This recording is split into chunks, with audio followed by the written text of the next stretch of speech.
Selamat pagi semuanya. Selamat datang di channel saya Thousands Wife in China. Di video ini saya akan berbagi informasi untuk persyaratan pernikahan dengan warga negara Cina, khususnya di negara Cina ya. Karena pernikahan di Indonesia dengan pernikahan di Cina itu beda syaratnya. Sekarang saya akan menjelaskan syarat apa aja sih yang dibawa oleh pihak wanita. Sebelum lanjut, jangan lupa untuk tekan like, comment, and subscribe. Jangan lupa untuk share agar membantu untuk kalian yang membutuhkan. Oke, dan jangan lupa untuk tekan lonceng. Oke, sekarang mari kita mulai. Untuk syarat yang pertama yang dibutuhkan untuk pihak wanita itu ada EKTP, paspor, dan SKBM. SKBM itu surat keterangan belum menikah. Itu didapatkan dari kantor Capil. Kebetulan saya kan non muslim, jadi saya sebelum ke Capil itu harus ada dua surat pengantar.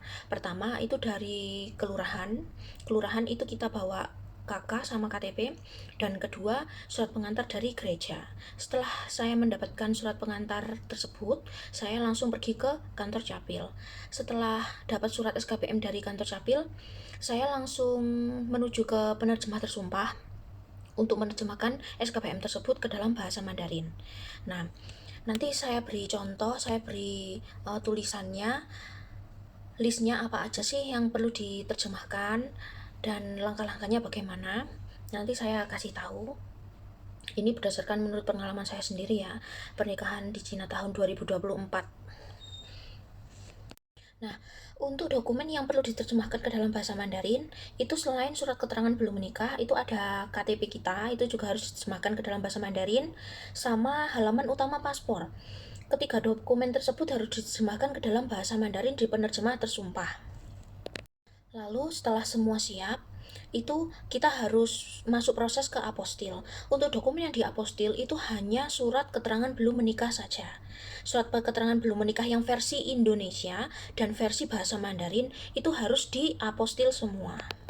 Nah, setelah semua dokumen pria dan wanita sudah siap, Anda dapat pergi ke KBRI Beijing atau KJRI Guangzhou. Ini tergantung di mana domisili sang pria.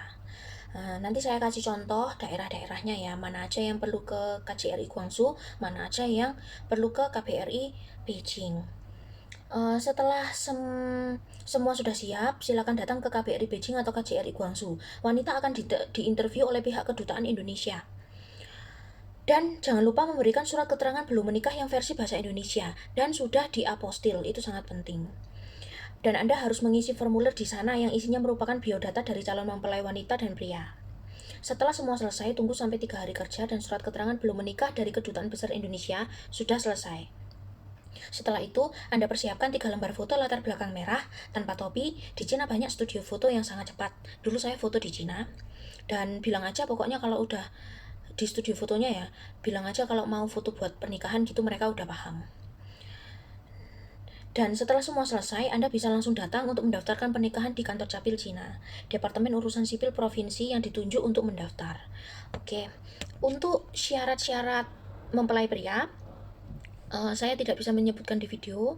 Jika ada pertanyaan mengenai dokumen tersebut, silahkan tulis di kolom komentar. Nanti akan saya sebutkan satu persatu. Saya akan jelaskan bagaimana, karena saya juga kurang tahu. Saya akan bertanya kepada suami saya, dia yang tahu semuanya. Oke, sekian video dari saya, informasi dari saya. Terima kasih banyak sudah menyimak video dari saya, dan maaf kata jika ada salah kalimat, salah ucapan, saya minta maaf. Dan dukung terus channel Thousands Wife in China ini agar saya dapat mengembangkan channel ini dengan sebaik mungkin. Dan saya akan juga berbagi tentang kehidupan saya di Cina, kehidupan di Cina itu bagaimana. Saya akan berbagi kepada kalian. Terima kasih banyak, selamat pagi, dan bye-bye, sampai jumpa. 'Cause every time we touch, I get this feeling, and every time